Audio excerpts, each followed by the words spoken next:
we owe worship to God. Justice is one of the cardinal virtues. The cardinal virtues: prudence, justice, temperance, and fortitude. Justice entails giving to each his or her due. And what we owe to God, to give God his due, is to give him worship, to give him thanks for what he's given us. Justice towards God also requires obedience. And God himself has commanded that we worship. God himself in the Bible has commanded that we participate in the sacraments. We will see this as we move through this course. So the first purpose of worship, the first and the greatest purpose of worship, is to give thanks and glory to God.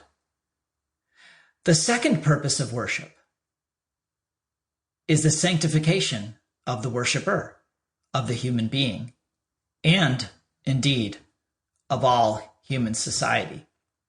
It is our salvation to worship God.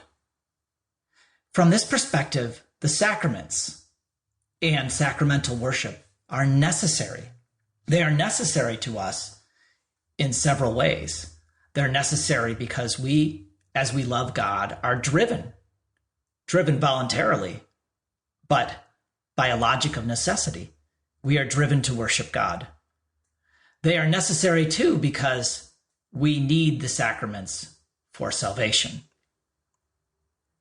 Now, this dialogue, lifting up the hearts, is something to keep in mind as we progress through this course on the seven sacraments. The seven sacraments are integral and central to the worship of the church by and with and through Christ. Now, there are several methods from which one can approach the study of the seven sacraments. And you'll see many different methods used in different courses and in different books, which have multiplied over the past 50 or 60 years. One method, very common, is the historical approach, whereby the instructor or the author will consider early Christian practices, perhaps even starting with the Bible, will consider then early Christian practices of sacraments, tracing them through the Middle Ages and up into the period of the Council of Trent and beyond. This historical approach has often been accompanied by a narrative of decline, a narrative by which the sacraments are portrayed as being or becoming increasingly clunky, increasingly separated from the faithful, the lay faithful especially. Joseph Jungmann very famously presented this thesis, that the liturgy over time moved from a simple purity in the early Christian period to an overwhelming complexity that distanced it from the lay faithful in the medieval period. This is not our approach.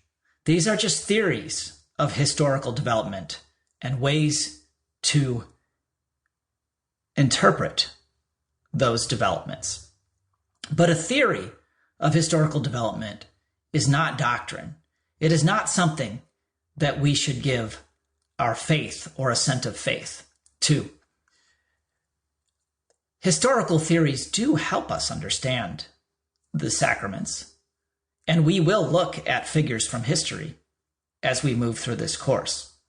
For example, we will be considering some of the early Christian catecheses on the sacraments from figures such as St. Ambrose of Milan, who do give us eternal truths about the seven sacraments that even today help us to understand and to participate in them. In addition to historical theories, many people have developed philosophical theories about worship and about the sacraments. Some people, for example, have posited that worship is like play, that it's like a child's game.